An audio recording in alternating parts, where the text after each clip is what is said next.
The roads that lead to the Collins estate are dark and deserted. A heavy rain obscures the vision of a lone driver making their way along the muddy, winding path. Unfortunately, it is a journey that will end in tragedy and in terror at Collinwood.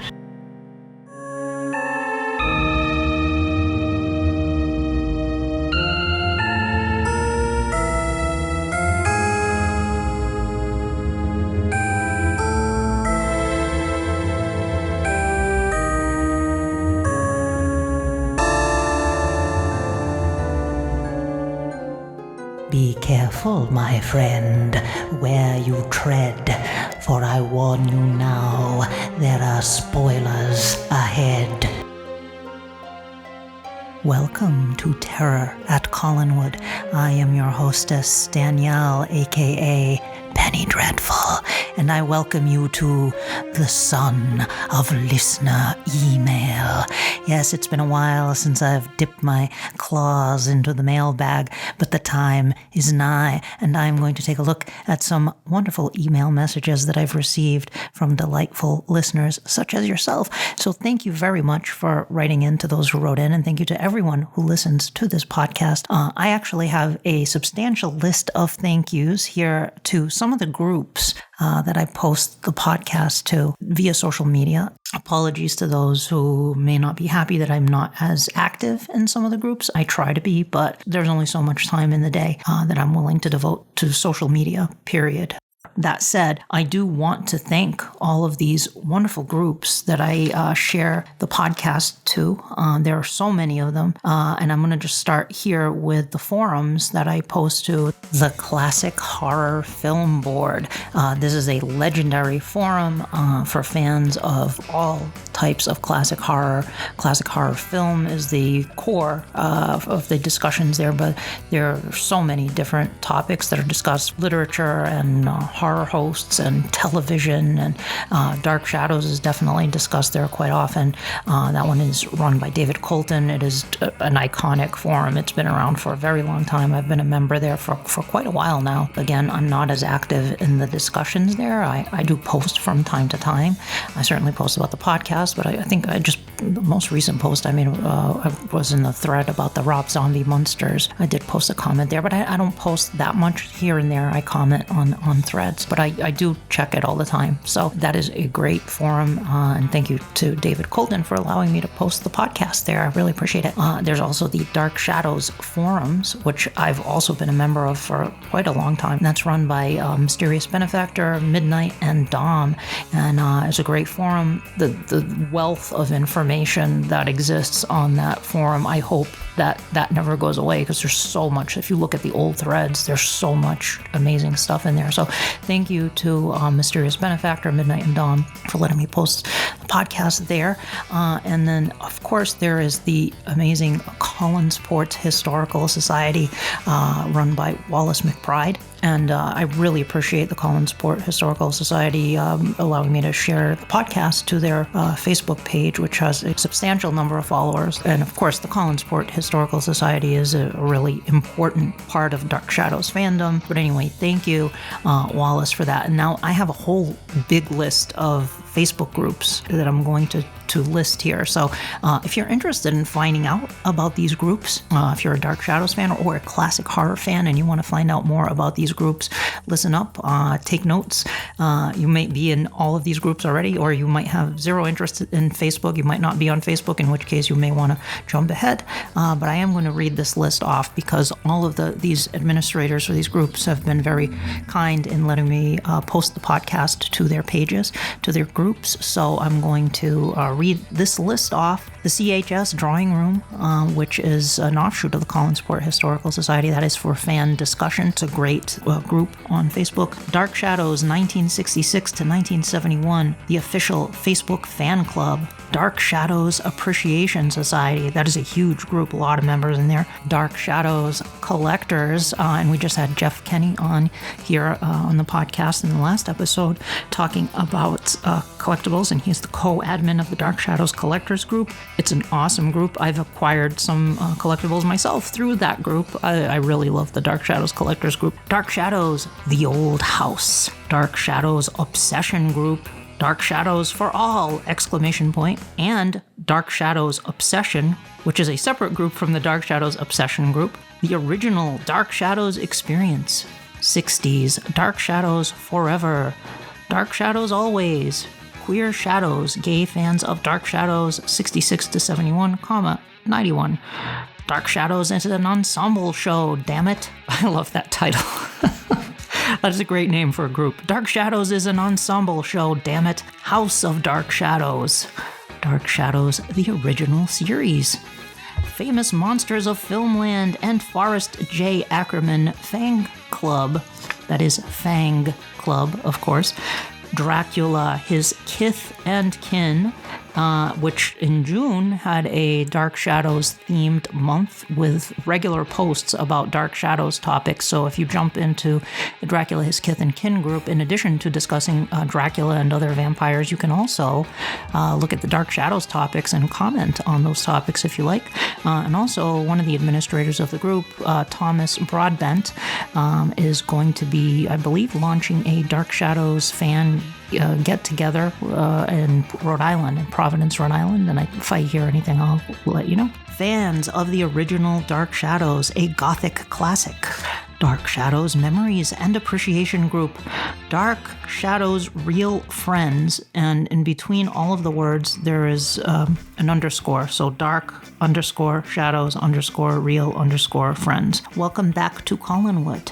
Shadows of the Night, which is run by Dan Silvio, the legendary Dan Silvio, who used to publish the Shadows of the Night fanzine. Dan Silvio is just the grooviest. He is a great guy. He is a big Dark Shadows collector too, and I used to love his fanzine, Shadows of the Night. I was a big fan of his fanzine, and I wish I would love to see the Shadows of the Night fanzine come out of retirement and come back. But I'm glad he does have a Facebook group for Shadows of the Night. Dark Shadows in the 21st Century, the Jonathan Frid fan group. Classic movie monsters. Horror hosts and their fans. Horror host Above Ground. Grayson Hall. It's the Grayson Hall fan group on Facebook, which is run by R.J. Jameson. Classic movie monsters. Monster Conservancy fans, and the administrators there are Stephen D. Sullivan and Derek M. Cook of Monster Kid Radio. And you heard Stephen in a previous episode, and I was on Derek's podcast a few months back. Hopefully Derek will be on this podcast at some point. I'd love to get Derek on here to geek out over Dark Shadows. Horror hosts and their fans. Horror host Above Ground. Monster movies and creature features. Monster Mash, the history of horror hosts. Dark Shadows in Collinwood. Original Dark Shadows fan group. Dark Shadows the original. The Women of Dark Shadows. Horror hosts. The Coffin Club, a Dark Shadows appreciation group. Dark Shadows, anything, everything, Dark Shadows, and Muppets. I want to see a Muppet Barnabas. Somebody needs to make that immediately. Actually, not only the whole Dark Shadows core cast, I would love to see Muppet versions of them. If anybody has the skill to create Muppets, Bill Diamond, if you're listening to this, which I have a sneaking suspicion Bill Diamond might be listening to this. He's incredible. He used to work for Henson, and he has his own company now. Dark Shadows, Bill Diamond puppets, please. Okay, moving on. That would be a cool piece of merchandise, right? Dark Shadows puppets. Okay, moving on. The Mystery of Dark Shadows. Horror Host Club. We Heart Classic Monsters 100%. Gothic Horror. Vampires, werewolves, and all creatures. I think I got them all, but if I'm missing any, I apologize. But thank you to the administrators of all of the groups I mentioned, the moderators of all the groups I mentioned, for being so kind as to let me post the podcast there. So thank you. Oh, and I do occasionally post the podcast over at Raymond Castile's Basement of Horror. my friend Ray Castile, who is a wonderful guy and has a great YouTube series, which I've mentioned here before, called Raymond Castile's Basement of Horror. He also has a great Facebook group. I shared the collectibles episode there to his group recently. But yes, those are all of the groups I'm currently posting to, as far as I can recall. If I missed any, I do very much apologize. It was certainly not intentional, but I wanted to give credit to those groups. And I want to give some shout outs too to some podcasts here, because if you need more dark shadows in your world, you should listen to these shows in addition to Terror at Collinwood. There is, of course, the delightful Between the Shadows, hosted by Kara and Kristen, and they really drill down on the storylines. Like, they'll do multi-episode discussions about, say, 1795, for example. They're sisters, so they have this great rapport. It's a very pleasant show to listen to. I really enjoy just going for long walks. When they put out a new episode, I go down to the bike path, which is about 15 minutes from where I live, and I listen to Between the Shadows as they discuss the show, so it's really fun. There's also the YouTube-specific podcast Resident of Collinwood, which is a YouTube channel, and the show is hosted by Jewel T. Sains. He does really cool character discussions, storyline discussions. He's like a machine. I mean, he puts out a new episode, multiple episodes per week sometimes, and he has great guests on there. I know Patrick McRae has been on the show several times. You heard Jewel on this show with his Mitch Ryan tribute, and you should definitely check it out. And thank you, Jewel, for always sharing new Terror at Collinwood episodes. I see that you share them on Twitter and other places, so thank you for doing that. And there's also the Literary License podcast, which is not a Dark Shadows specific podcast. They talk about a lot of different shows and books and things like that, but they do have monthly, they have a Dark Shadows specific discussion, and they've been going through the entire series for several years now. They've had interviews with different actors from the show. Tom, who is one of the hosts on the show, has been on this show for the Thayer David discussion, so definitely check out Literary License. So those are 3 Dark Shadows themed podcasts that you can listen to, and of course there are many others where they have Dark Shadows episodes. Monster Kid Radio, of course, I've mentioned many times before. Derek M. Cook does Dan December every year in December, and he does Dan Curtis specific discussions, often related to Dark Shadows. There's the Classic Horrors Club podcast, where they talk about Dark Shadows at times, and that's a great podcast too. So there are lots of really fun podcasts out there. If you need a Dark Shadows fix, a classic horror fix, there are lots of cool shows. In fact, I discovered a show recently. It's called the Borgo Pass, and they've been around for a while, and they talk about classic horror films, and they really drill down on those too. And I've been enjoying that lately, the Borgo Pass podcast. So that's another cool one to check out. Another big shout out I have is to Rachel Pulliam, and I want to thank her because a little while back, the promo I made for Bill Mize, for his Bill Watches Movies podcast, Rachel reached out to me and asked if she could play it on one of her podcasts as well, which was very kind of her. And she does the Soul Twin Audios. It's her umbrella company with several different series. She has a wonderful voice, and these are stories created solely with a vintage soul in mind. Soul Twin Talk is Rachel's behind-the-scenes series, where she talks about her productions, but also interviews people from the audio drama community, reviews episodes of audio dramas, and then promotes people too, including trailers and demos of producers and voice artists. And I will put a link to Soul Twin Audios in the show notes. All right, so thank you for listening to Terror at Collinwood. No, I'm just kidding. The episode's not over. That was a thank you for sticking with me through all of that, though. If you did, you're a champ, because that was a lot of material that I just listed off there. So let's dive into these messages. I also pulled a couple of YouTube comments too. I have a lot of messages here, so I'm going to see what I can make my way through here, but I have some great stuff. Diane Hall posted on YouTube, enjoy the podcast very much. I have the Grayson Hall book that came out in 2006. In 1841 parallel time, Julia Collins was Justin Collins' sister. Flora was her sister-in-law, and thank you, Diane, for that. Diane is referring to something that was we talked about in the Grayson Hall celebration episode, and you are absolutely correct, Diane. And I knew that too. I knew that Julia Collins was Justin's sister in 1841 parallel time, but I just spaced on it. I mean, we were pretty far in at that point. I think we were getting close to the end of the episode, and my synapses were not firing off correctly there. But Yes, you are 100% correct. And thank you for the reminder. I do appreciate that. All right, moving on to some messages here. I got a message from Judith Lopatkin Bernstein. And if that middle name, Lopatkin, sounds familiar, well, you've probably seen it in the credits of Dark Shadows, because J.J. Lopatkin was the technical director for the show. And this is what Judith writes. She says, I recently came across your Dark Shadows blog and am intrigued. My grandfather was J.J. Lopatkin, the TD for the duration of the show. Unfortunately, the only photos we had of him on set were destroyed in a house fire about a decade ago. Wondering if you know of any photos or if you have any in your archive of him at work. Here's a post I wrote on my own blog years ago, and I will post a link to Judith's blog post about her grandfather. And I wrote back to Judith, and I was very, very excited to hear from her, certainly. But unfortunately, I don't have any pictures of her grandfather. But if anybody out there, I know a lot of the studio kids were allowed to go into the studio and take pictures.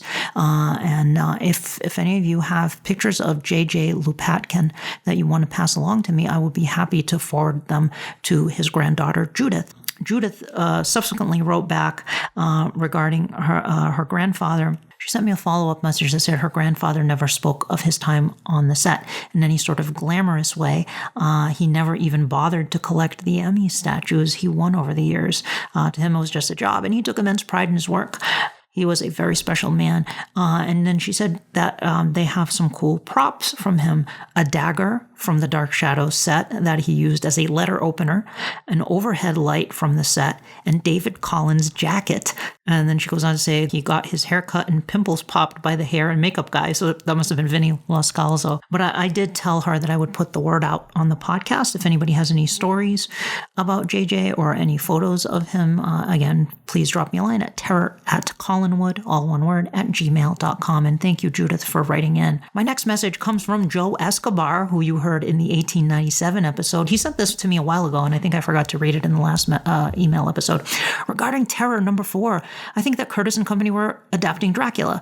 You had Barnabas as Dracula, Vicky was Mina, Burke would have been Harker, Woodard was Seward, Hoffman, Julian or Julia would have been Van Helsing, and Maggie was Lucy.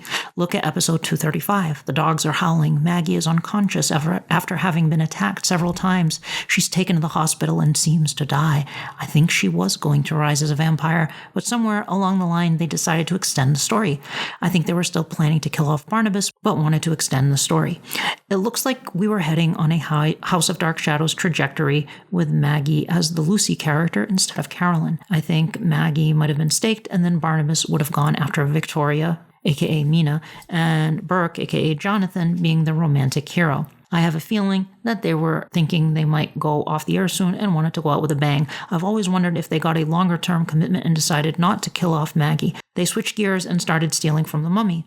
I always thought if Barnabas wanted to kidnap Maggie, he could have done it from there rather than having to snatch her from the hospital. I know when I saw that episode, I thought she was coming back as a vampire. Thank you, Joe, for sending that in. Yes, I definitely. I mean, the Barnabas storyline, the introduction of Barnabas storyline, clearly was borrowing from Dracula. I don't think it's as obvious on the surface as the Adam stuff with regard to Frankenstein or the Longworth and Jaeger with Jekyll and Hyde, but clearly there was a lot of Dracula in there, especially, I think at the time when I was talking about that with Jeff Thompson, I think I said there were echoes of Dracula in that storyline, but I think it's more than echoes. As you point out, they were using their existing characters as analogs for the characters in Dracula. And at the time, I was thinking more of the when Jonathan Harker goes to the castle at the beginning of the novel and meets Dracula. But yes, I definitely see parallels there beyond the obvious, tropes that arose from Dracula, like the howling dogs, etc. The unsettled animals when the vampire is near, and other things of that nature. And clearly, I mean, look at Barnabas, look at Fred with the cape and just the look of this more cinematic looking Dracula versus the novel. Yes, I agree with you. I don't know if Maggie was going to die and rise as a vampire. But I wouldn't be surprised. I mean, if they weren't going to go off the air anyway, you might be right. Maybe that was Curtis's original. I mean, Dan Curtis loved Catherine Lee Scott, and she has never mentioned that she was going to be killed off and rise again as a vampire. That has never come up as far as I know. But if she is the analog for the Lucy character and Vicky is the Mina character, I could see Curtis doing that, as with House of Dark Shadows, where Carolyn was in the Lucy role and Maggie wasn't more in the Mina role. Absolutely. But yeah, good call there, and thank you for writing in. Nina Ogle writes in. Hi, Nina. Nina says, I met you at Seaview Terrace in October. Yes, we did, and it was a pleasure meeting you. Just wanted to say how much I enjoy your podcasts. It was so odd. I listened to one of yours for the very first time when I was at Seaview, totally unaware you were going to visit the house the very next day. I was one of the people you interviewed that night. I listened to them while walking. They're always so interesting. It makes exercise much more palatable. I'm an original fan of the show, so I'm very happy that you and others are doing so much to keep the show alive and going all these years later. I hope we can continue to visit Collinwood in the future. I love that place so much. It's heartbreaking that it can't be in the hands of those of us who love it. So, Nina, thank you for writing in. And it was great meeting you at Seaview last October. Let's keep our fingers crossed for a good future for Collinwood. And ideally be available to fans. Whoever ends up buying that house down the road, I hope they will keep a spot for the fans to continue visiting. And I'm thrilled that the podcast keeps you company while you exercise. I need to get back to exercising. I quit my gym membership when COVID started, and that's been bad news for me. I have to get back in shape. But yes, I'm excited to hear that the podcast keeps you company while you exercise.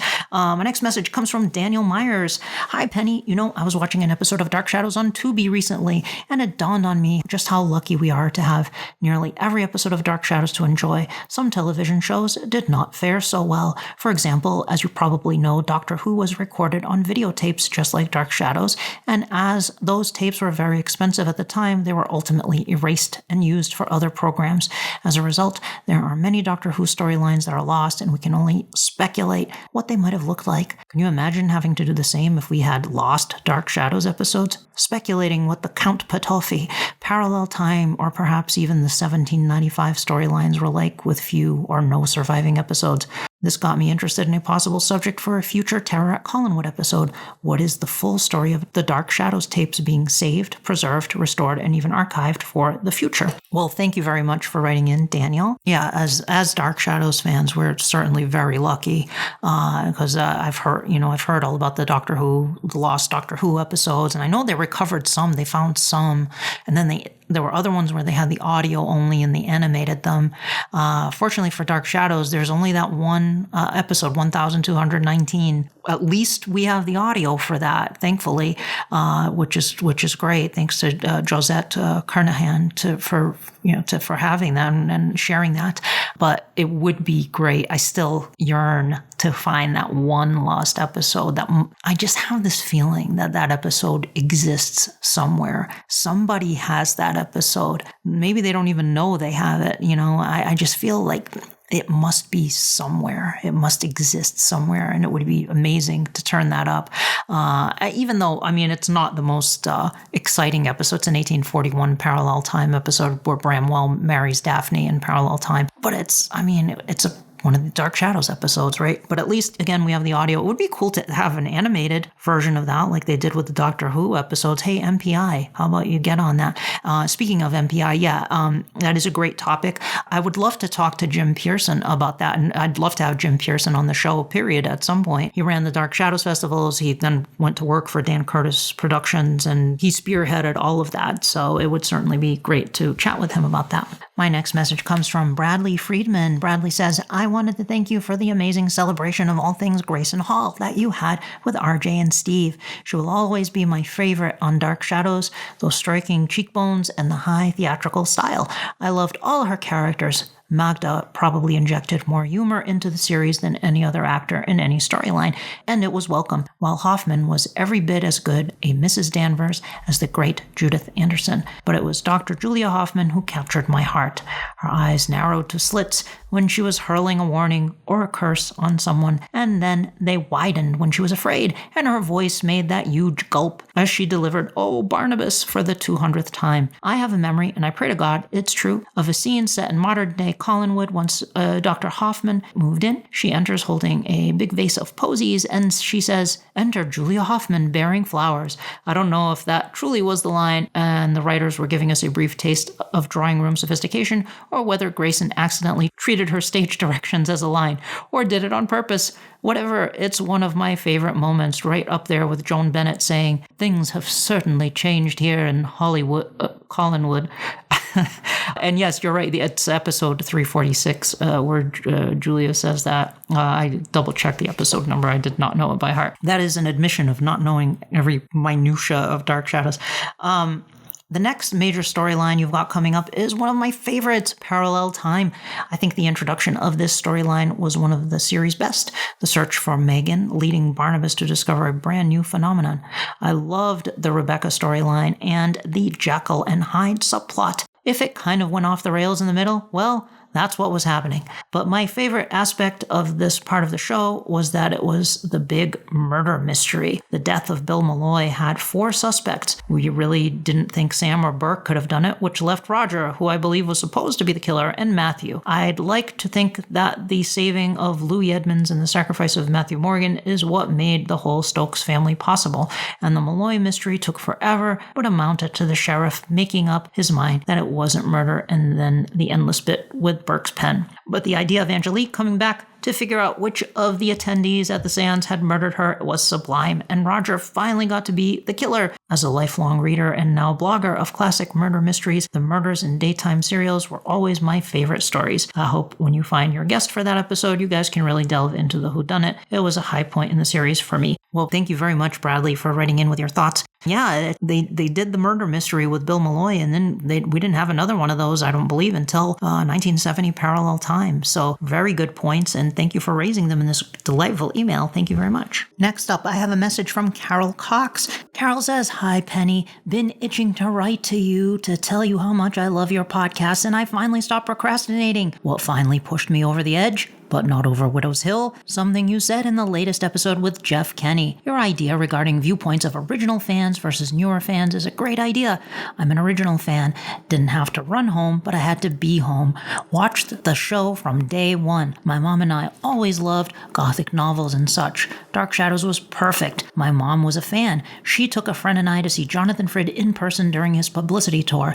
I think she enjoyed it as much as we did. She also acquiesced to my begging to send for the Josette's music box advertised at the end of the show. I was lucky to have such a supportive mom. Anyway, even though I'm an original fan, the thing that keeps the show alive is new blood, new fans discovering it, enjoying it, and loving it. I am admittedly not a fan of the Burton movie. I can't even watch it. But if that's what brought you, the in general you, not you, oh, you know what I mean, LOL, to love the original Dark Shadows, I'm all for it. And honestly, all of us original fans are getting older. Who knows how long we'll be around? Oh gosh, hopefully a very, very long time.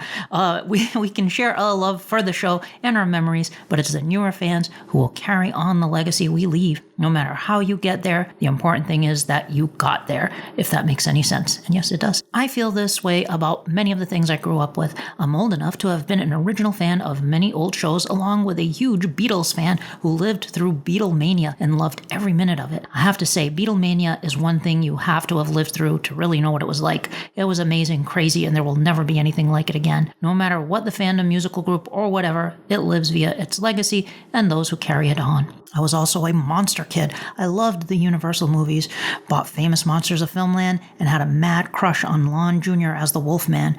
Recently, I got to see the Wolfman on the big screen, and it was such a thrill. As a Don Briscoe fan for over 50 years, I want to thank Stephen Schutt for explaining Don's grin during an episode. Grayson pulling a face. I always wondered what caused that slow grin.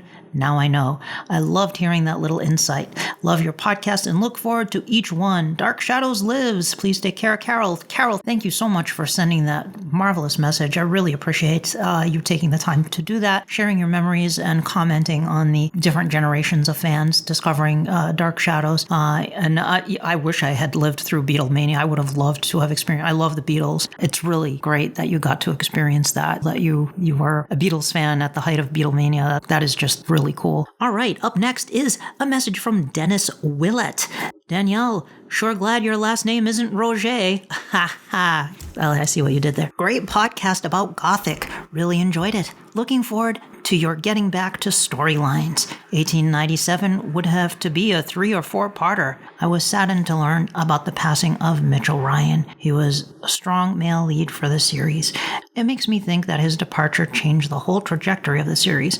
It seems he and Barnabas were headed into direct conflict. Viewers didn't like Anthony George as his replacement, and George didn't like Dark Shadows, so he didn't stay long. What if Mitch had stayed? In short term, 1795 would have been different. Jeremiah would have had a longer arc. Maybe he would have been Vicky's defender, which would have negated Peter Bradford and Jeff Clark. And would Burke continue to pursue Barnabas' secret? Would Burke have been involved in the Adams storyline, or would he have another storyline? Maybe he and Vicky would have bought the house. I would bet Dan was planning to do the Turn of the Screw storyline there.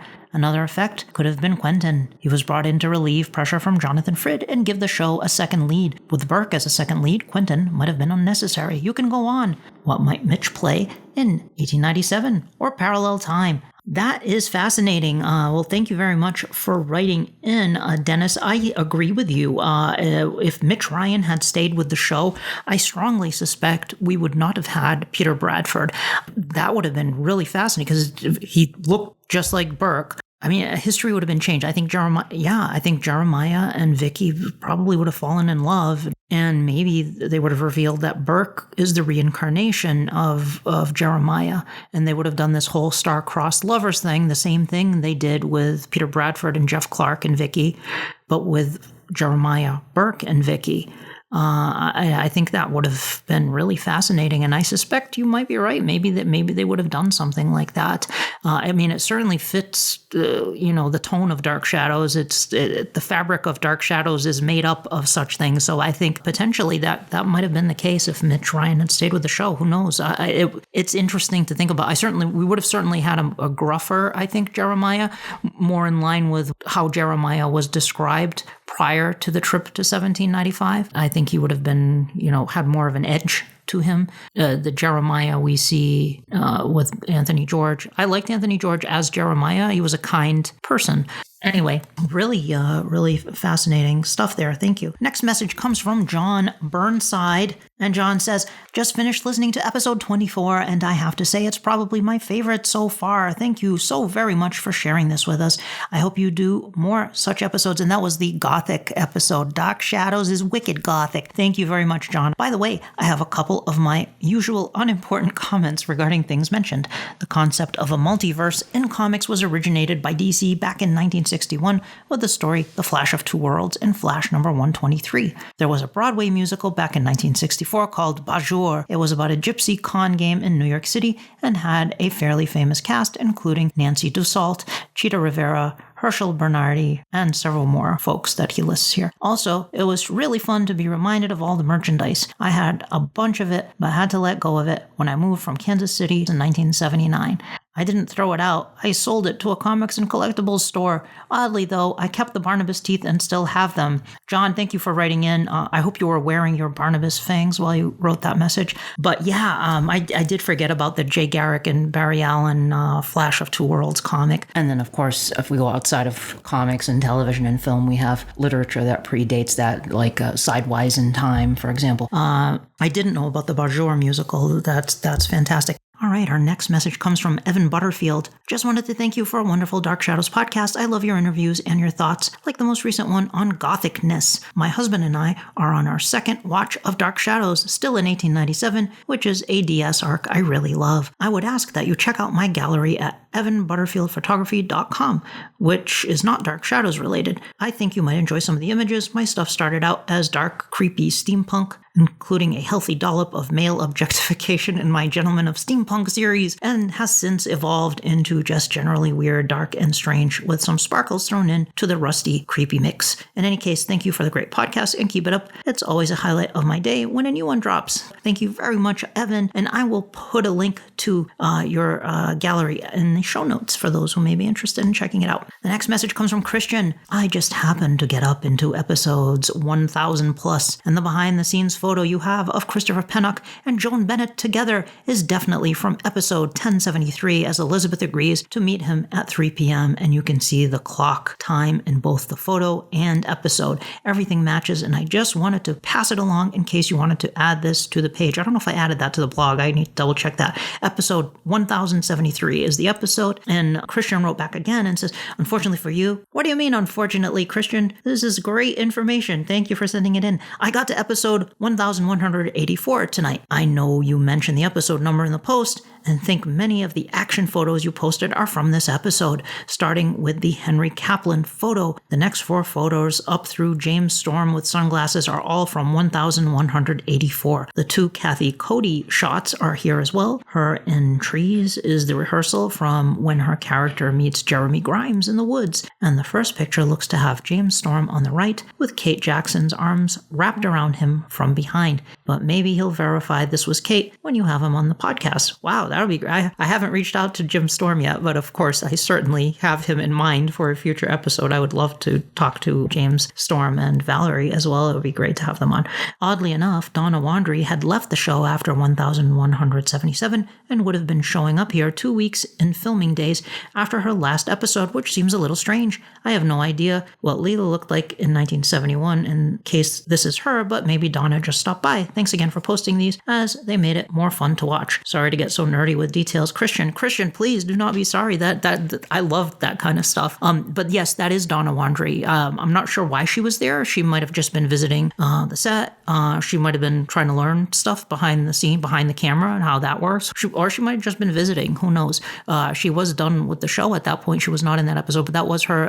One of the studio kids, Jay Nass, who's pretty well known. He's been in the featurettes, on the Dark Shadows DVDs. Jay Nass was there that same day and took pictures of Donna Wandry that day in that outfit, different parts of the studio. So that was definitely her. But yes, thank you very much for sending those episode numbers. And of course, Christian is referring to the blog post from last year that I posted with the great pictures that were sent to me by Rob Saccone of all of the behind the scenes pictures that were taken by his uncle, who was a cameraman on Dark Shadows, and he was kind enough to share those. So if you have not seen those yet, head to terror@collinwood.com, click on the blog section, and just scroll on down, because those pictures are must-see photos, behind the scenes set photos. And while you're there, also check out the What If Dark Shadows had a cartoon in the 70s blog post that features some amazing artwork by my good friend Eric Marshall, who just channeled the spirit of Hanna-Barbera into his model sheets. So check those out. Maybe there might be more coming down the road. I don't know if Eric has time. He's very busy. He's a very, very busy guy. Anyway, moving on. The next message comes from Jill Cummings. Hi, Penny.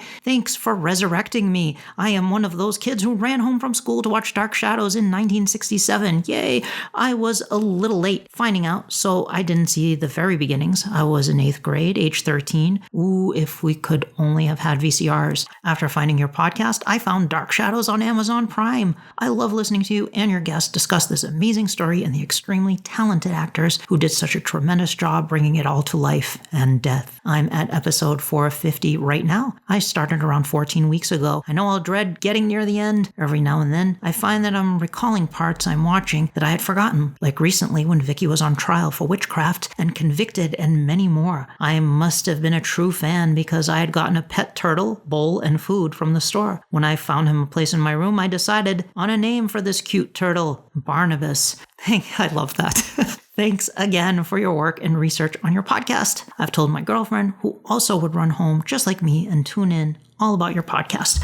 Also from Jill, you've asked your audience on occasions their favorite scenes or characters in different eras portrayed throughout Dark Shadows. Recently, you were discussing 1795 with Dominique Lamzes. I couldn't help but think of the fabulous scene between Naomi and Joshua. Naomi is contemplating suicide. She's learned the truth about Barnabas. The compassion and the deep felt love shown by Joshua in the scene towards his wife made me rewind and watch a few times. And when he asks Naomi if she would like a glass of sherry, so many times he had mocked her for drinking and was so condescending. He totally nailed his true love for her in this scene. They are remarkable actors. Thank you for all you do so the rest of us can listen and immerse ourselves back into the world of Dark Shadows. Jill, that is very sweet of you. Thank you very much for sharing that. And I agree with you. The actors on the show were absolutely incredible. Those scenes with Joan Bennett and Louis Edmonds in 1795, Naomi and Joshua, wonderful, wonderful stuff. Our next message comes from David McBee. Hi, I learned of your podcast from a tweet last week, and I'm listening to the 3rd episode now. My history with Dark Shadows begins with my discovering the show almost at its beginning, when I was 8 years old. I feel like I saw it from the beginning. There's a new book about rushing home to watch Dark Shadows. I haven't read that yet, but thanks to you, I'm feeling inspired to write up my own story about the show and what it tapped in me. And he provided a link to that, and I will post the link to David's article in the show notes. It's a really cool article.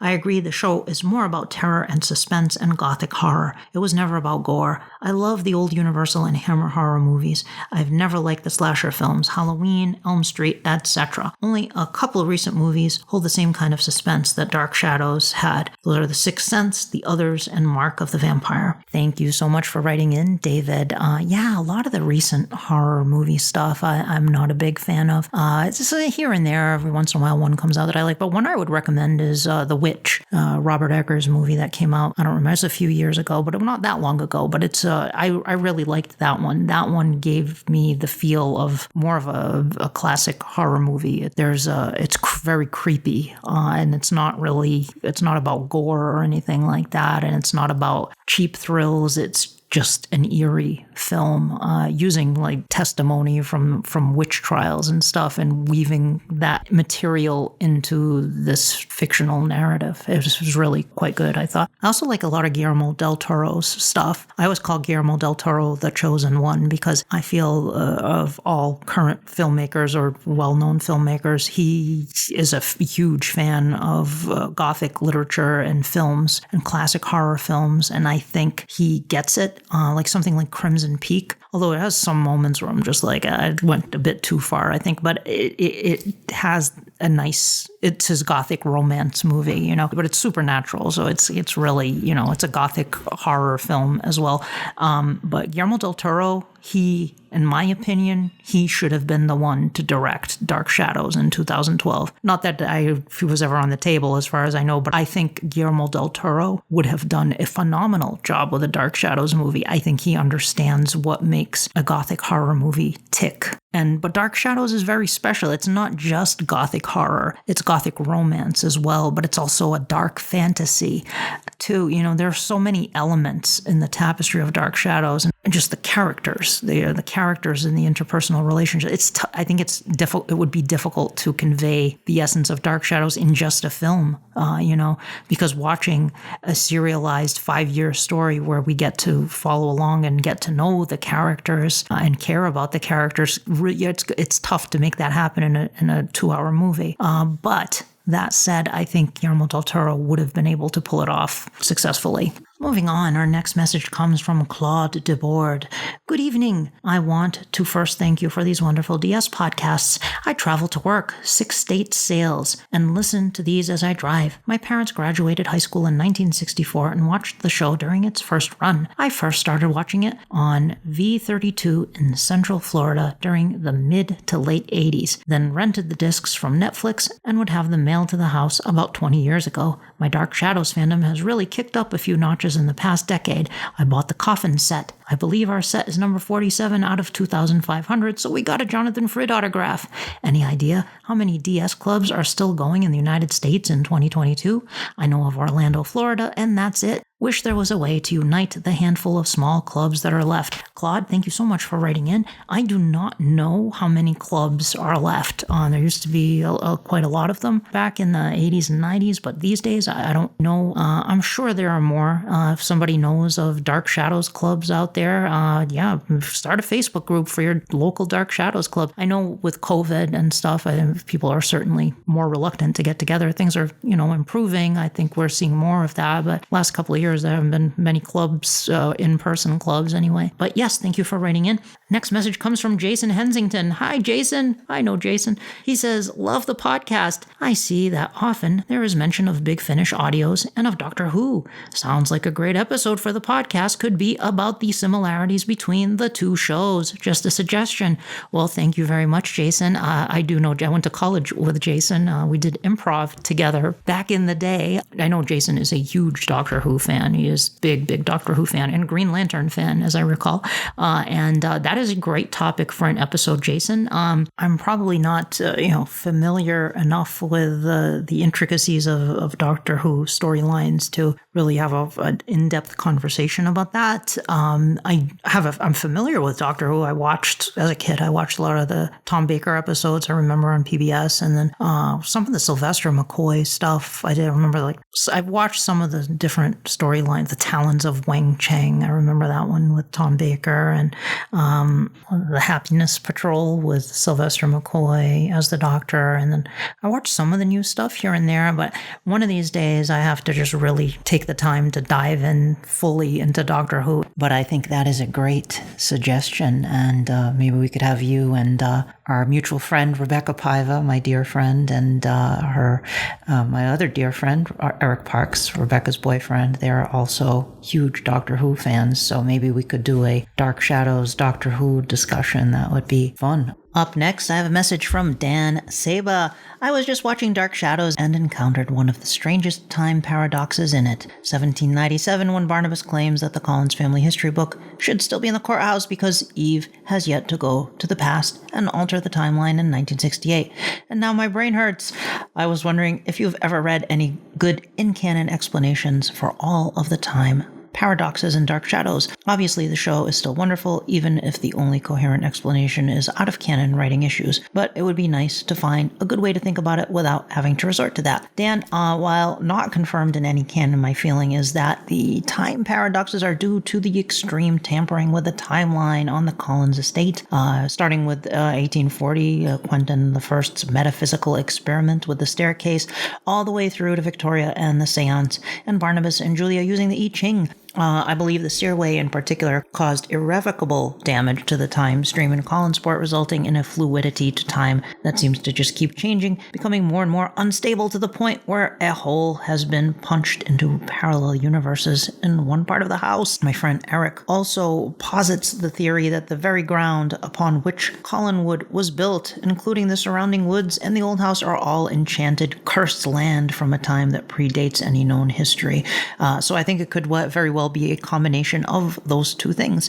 I sent Dan that I'm reading my email back to Dan, actually, and he wrote back and he said that he's making that part of his headcanon. Now, if we're looking at the secondary world, as I discussed with Dr. Andrew Higgins, I think that is as good a way as any to describe it. I love in-canon explanations.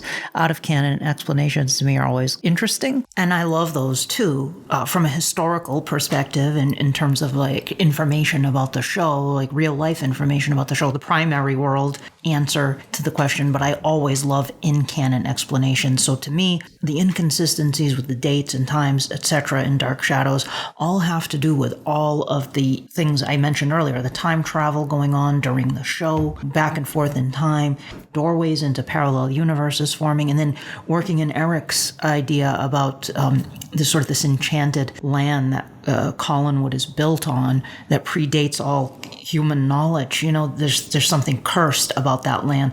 The combination of those things going on certainly must have affected the time stream. Parallel universes bleeding in and out. I think Mark Rainey, when he was on the show talking about the Leviathans, he talked a little bit about this. So, you can always find a secondary world explanation. That's why I kind of say the real life explanation is kind of a cop-out, because it's yes, the writers forgot, or the writers just decided to retcon it. But I think if you talk to any fan base, they're going to want an in-canon explanation always.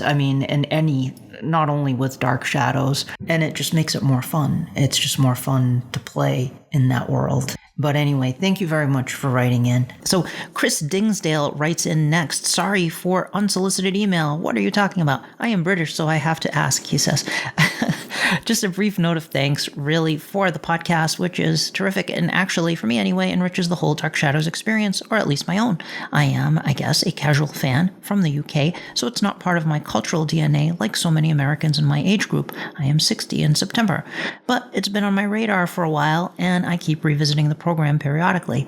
First heard of it via magazines and thought, well, that sounds cool, but it never aired here on normal TV. On satellite in the mid-90s, I think, but I was too busy working to bring up a family. Over the years, I have bought and resold some individual DVD sets, but to gain the whole series seemed so daunting. But it kept reappearing periodically in my mind. As a kid growing up in the late 60s, early 70s, I devoured comic books. We used to get American comic books, which I still enjoy, made Aurora monster kits. James Bama box art can never be bettered. Read monster mags. We had House of Hammer magazine over here and watched horror movie double bills, good old BBC 2 on a Saturday evening. First the Universal canon, then Hammer, with my mom, who loved a horror movie and would tell me, Chris, it's not real. Don't worry. How great was my mom, huh? Chris, your mom sounded really great, and I'm so glad you had that experience with her. I have followed the Big Finish material pretty much from the start, buying bundles from time to time. Perhaps a limited knowledge of the source material makes them better to the uninitiated. What an odd union, though. An American classic continued by a bunch of parochial Brits, with some transatlantic help along the way, of course. However, there have been some individual gems. How great are the Tony and Cassandra mysteries, the 1970s TV series that should have been made to play against Kolchak. We got the 2 movies here in the UK, but the series actually didn't air until late 1980s, and then in the time slot you needed a VHS recorder for. Jerry Lacey and Lara Parker et al. Are a joy to listen to. The Hermes Press material is nice too. As you say, a DS parallel universe. But it's the 60s. It's fine. Remember Mirror Mirror on Star Trek? I have been lucky enough to travel in my recent years, a year off in 2010 to travel around the world, and I have just returned to the UK after 6 years working in the Caribbean to assume my grandfather duties, and it never ceased to amaze me how vivid the memory of DS is to those Americans I have met and worked with who watched it at the time. I have some relatives in San Diego, and they can relate individual moments and events with fantastic clarity, presumably because it scared the pants off of them at the time. And he goes on to say, so with time on my hands now, I am slowly going through the series in the evenings. It's on YouTube at my leisure. Hopefully at some point I can pick up the Coffin DVD set. Again, not easy to get here. Heartfelt thanks for all you do. Thank you very much for writing in, Chris. I really appreciate it, and thank you for sharing your thoughts and your memories. Yeah, those Tony and Cassandra mysteries do feel like a 70s TV show. I could completely imagine that. What a great call that is. Really good stuff here. Thank you very much, Chris, for writing in. So the next message is a YouTube comment. It's a public YouTube comment on one of the episodes, and it comes from Sci-Fi Janet. Sci-Fi Janet says, "Sorry, Penny, but this is the episode where you finally lost me. You couldn't have done a more effective job of running me off if you had gathered a bunch of villagers with torches to help. I switched off about 19 minutes in. The reason? I really, really love Tim Burton's Dark Shadows movie. Yes, I know there are a very vocal group of DS fans who despise the film and think it has ruined their lives, and their carping has driven me away from many a Facebook group or site. So as soon as I saw the topic of conversation for this episode of your podcast, my heart sank, as I knew what was coming. You seem to find time in every episode to tell us how much you dislike Burton's film. And hey, you're entitled to your opinion, but I feel like I've been battered over the head with it for long enough. It's a pity because I could listen to you talk about the original TV series all day long, but the incessant negativity about something I love has become too much for me. The terror at Collinwood has come to an end. Well, I am very sorry to hear that you have decided to move on, so you're probably not hearing what I'm saying right now. But if you love the Tim Burton Dark Shadows, I have never once on this podcast ever said that anybody who likes the Tim Burton Dark Shadows is not a real fan of Dark Shadows. I have never mocked or derided those who like the Tim Burton Dark Shadows. And in fact, my criticism of the 2012 film, I feel, has always been quite even-handed. She's referring to ranking the remakes and reboots episode I did with Ricardo Rebello. And Rick and I actually did not rank that film last. I think in that episode we ranked the 2004 reboot last, the WB pilot. Thinking back over it now, honestly, as I think about Angelique putting her underwear on Barnabas's face and Julia going down on Barnabas brushing his fangs in the mirror with no reflection, and Barnabas just openly telling everyone he's a vampire, I think I'm going to knock Burton's back down again to the bottom. I do like some things about the Tim Burton film, as I mentioned in that episode, and particularly I think after my conversation with Stuart Manning, he pointed out, that Burton was, in his mind as an artist, I think he's honoring more the visual aspect of Dark Shadows. And in that respect, I did enjoy that. And it is a beautiful film to look at. No doubt about it. From a visual standpoint, it certainly, I think, is truer to what Dark Shadows should be than the WB pilot to some extent. But I think the tone of the film is problematic. And I'm not saying you can't like it. Of course you can you're welcome to like whatever you want. If you love the movie, that's great. And maybe someday I'll have a fan of the film on to speak in its favor. In fact, actually, I had just had Jeff Kenny on recently, and he's a fan of that film. And he's a huge Dark Shadows fan. He has a tattoo of Collinwood on his arm, for Pete's sake. I mean, but ultimately, the podcast's focus is the classic show, because that's the Dark Shadows I truly love. That and the films. I do love the original films, too. And I enjoyed the 91 series quite a lot, too. But maybe I'll put a moratorium on discussing the Burton and Depp film for a while. I've been trying to be better about that because in its defense, it has brought some new fans to the original show. And there are things I like about it. The visuals I like, Danny Elfman's music, the first, 10 minutes or so of the film before Barnabas gets released, I liked. It had a great cast. I had a lot of problems with the film, but I don't think my criticism has ever been cruel. I think you can disagree with somebody and be civil about it. So it's too bad. I hope you'll come back and see us again. Just bear in mind that my issues with the Tim Burton film are shared by a lot of fans, and there's a reason for that. So I would ask that, just as you would like to see more understanding on my part, as I've tried to convey in terms of pointing out the things I did like about the film, that maybe you try to see it also from the perspective of those who had issues with it. It made me sad that somebody felt that they had to leave the podcast because of my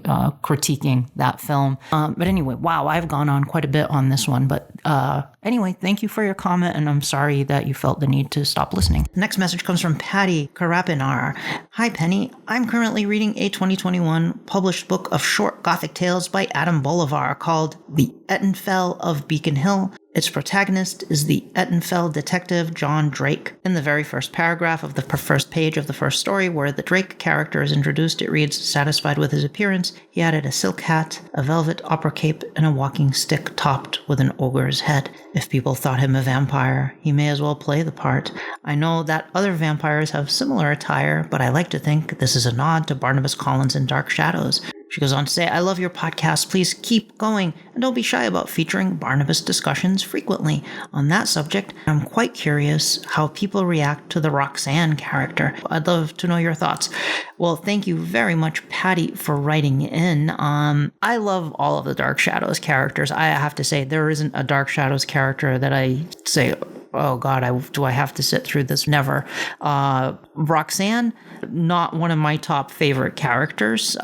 But with Roxanne, we have different versions of Roxanne. We have the parallel time Roxanne in 1970, which I feel there was no chemistry really between that Roxanne and Barnabas. In fact, it was kind of infuriating that Barnabas was so fixated on Roxanne, quite honestly. I mean, she was the sleeping beauty kind of a thing, and I don't know.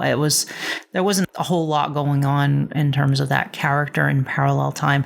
I did, however, enjoy the vampire Roxanne during the summer 1970 haunting, and her earlier incarnation in 1840, where we meet her before she becomes a vampire and then after she becomes a vampire. And I liked Roxanne in 1840 the best. Although talk about a time conundrum, because that one is a mind bender, since she's a vampire in 1970 before Barnabas ever went back in time to 1840. Therefore, how did she become a vampire in 1840 prior to Barnabas having been there? I think the prevailing theory in the fan base is that Gerard / Judah Zachary turned her into a vampire in 1840. He had some scheme, and it was implied that she was somehow in cahoots with the ghost of Gerard/Judah in summer 1970. So there must have been a backstory there that the 1840 original run of events, she must have become a vampire there as well.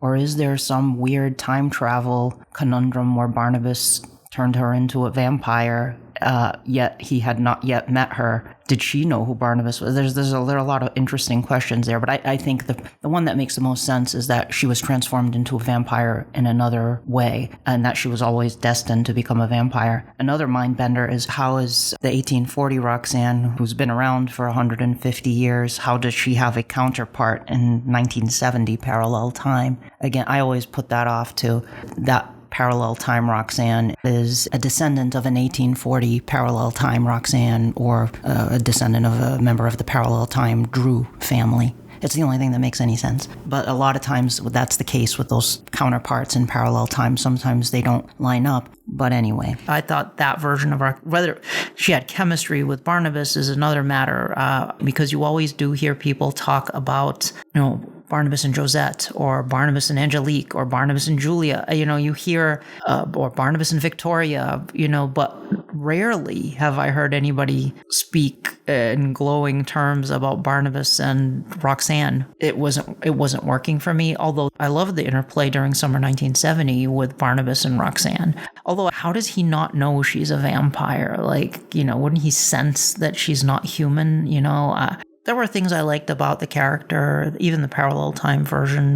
There were things I liked about her, but I like the concept of her being linked to parallel time Angelique and all of that, the life force thing with her and stuff. I thought that was kind of cool. But gosh, I wanted her to get angry at Stokes, at Timothy Stokes, and at Claude North. She needed to have more agency as a character. I felt she was just, I don't know. It's like she's, but and also she's Donna Wandry, I think, was 22 years old, and Jonathan Frid was in his mid 40s already at that point. So my late husband was 10 years older than I am, and my friend Meredith's husband is 20 years older than she is, and I certainly don't want to be ageist in that regard. But there was a little bit of a disconnect for me with regard to that. Of course, then again, Catherine Lee Scott was significantly younger than Jonathan Frid in terms of Barnabas and Josette too, even though the character of Barnabas is supposed to be a bit younger than Jonathan Frid himself. But Donna Wandry looked so young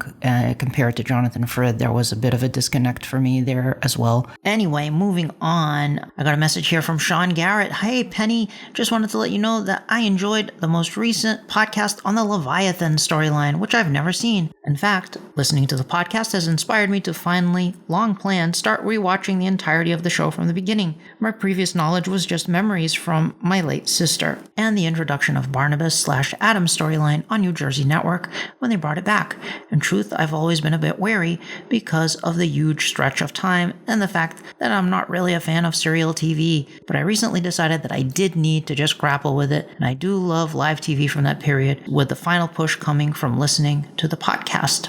So at this point, I'm only about 22 episodes in, but I'm enjoying it immensely. I love the black and white, works well with the gothic atmosphere, the filmed inserts of Collinsport in various locales, and the way Victoria and Carolyn kind of fill these dark and light roles, brooding/concerned and vivacious/detached to bad boys.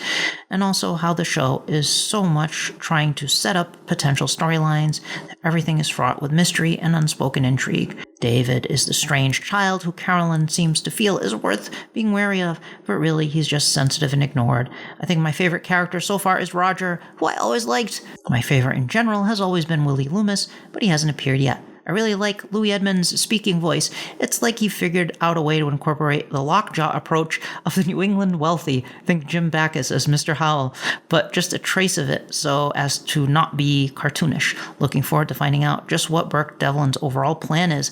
I don't know how far you've made it in at this point, Sean, but congratulations, and that's cool that you're going back to the beginning. I love how it unfolds and the supernatural stuff is just hinted at the beginning. It's like we don't know if they're just speaking in metaphor or if there's, it seems like they're speaking in metaphor, but as we find out gradually that it starts to unfold. And I think it's interesting to get to know those characters before Barnabas, because once the monster show takes over the Dark Shadows, the human characters become victims. Basically, they're kind of on the back burner a lot, and here they're front and center. So it's cool to see, and also how they evolve. You see, as you point out, how Roger was and how David was, how Carolyn was before things changed, before their lives changed and changed as characters over the course of the series. So I know, Sean, you wrote for Rue Morgue magazine. All right, up next, I have a message from Nick Caputo. Actually, I have two messages from Nick Caputo. Nick says, just wanted to check in and say hi. I've been enjoying your podcasts, particularly the last one discussing Grayson Hall. I've had mixed feelings about her performances, particularly when she was over the top, but her quirky character was perfect for the show, and she became a strong female character and an important element of the DS mystique. I've been rewatching the show on and off over the past few years and watched the Leviathan episodes, which has good and bad elements, and Parallel Time, but stopped when I approached 1840 Parallel Time. I only watched that segment once, years ago. Well, I may have seen most all of it when it was originally on, I just don't recall, and it didn't register as being that good. I finally decided to give it another try and look at it objectively. To my surprise, I enjoyed a great deal of it. Frid seemed invigorated by playing a new role, and the storyline was decent. One of the biggest problems, in my opinion, was the performance of Keith Prentice as Morgan. He was often too loud and obnoxious to have any degree of charm. What did Catherine see in him? And I suspect another DS actor would have been more acceptable. Switching of roles with Chris Pennock might have helped. Once one gets over the fact that there is no Barnabas in this storyline, although Bramwell is the son of Barnabas and Josette, his mom, which I also thought was a nice touch, it moves pretty decently, even if it is more melodrama than supernatural. I would have loved to see more Thayer David and Louis Edmonds, though. Watching that last episode, I wish they would have kept the original ending instead of the tacked-on voiceover by Thayer David. DS is a show that never should have a happy ending. There's always the threat of danger around the corner, which is what makes it interesting. I hope you devote an episode of Terror at Collinwood to the final chapter of DS. I'm glad I revisited it, and I'm sure yours and others' takes will be worth listening to.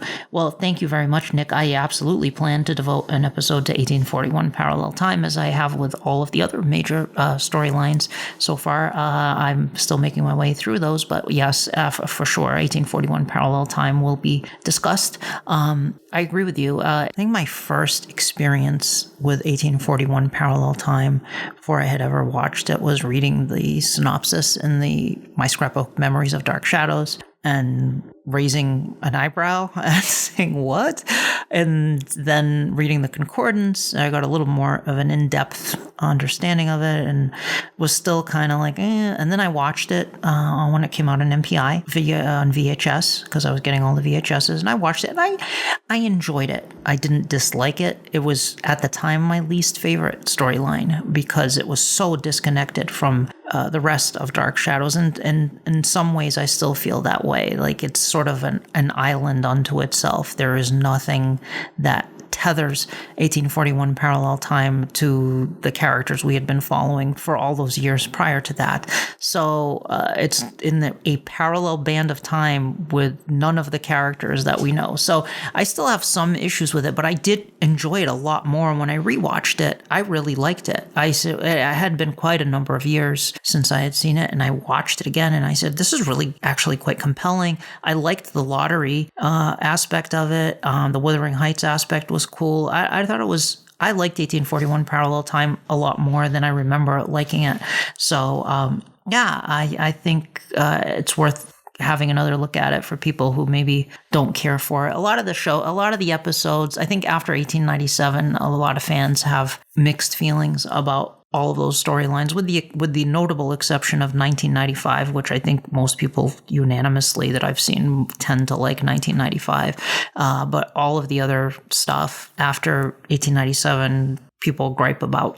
Even stuff before then, though, like the Adam and Eve storyline, I've heard a lot of griping about that too. But I love every storyline in Dark Shadows, some more than others. But 1841 Parallel Time, there are problems with it, but I think it's an interesting idea, and I like the idea of a what if kind of thing if Barnabas had never been a vampire. More from Nick here. He says, enjoyed your latest episode about the rare DS items your guest has. As a kid growing up and watching the original series when it was on, I can assure you DS stuff was everywhere. Being a comics fan and a DS fan, I recall the absolute thrill when I walked into one of our local candy stores and discovered a Dark Shadows comic book. This was the only store in my Brooklyn neighborhood that I know of that sold Gold Key comics. My older brother John was also an avid follower of DS and purchased the comic, as we did when every issue came out. I also had a few of the Marilyn Ross books. Of course, I collected the DS gum cards, which even with my limited budget was possible at 5 cents a pack. I think you'll enjoy this very clear memory. I was in the neighborhood with my good friend Joe and bought a few packs of cards at a nearby store. Joe also watched DS, bought the last cards in the box. This was the green series, and I asked the man if I could have the box. He said sure, and I took it home. Unfortunately, it was lost over the years, as were many of the cards. Back then, I could not have fathomed that the box would become so valuable. But it makes absolute sense, since most candy store owners just threw the box out when the cards were sold. You mentioned a stigma attached among some fans of DS with those who are not of that first generation. How absurd. I was one of the original fans, probably introduced sometime after Frid arrived. My cousin Marianne, who was aware that my brother John loved horror-oriented material, told him about DS and a vampire on the show. It was a memorable experience getting home from school every day and seeing the show when it first aired, but I'm thrilled that later generations discovered and appreciate the show.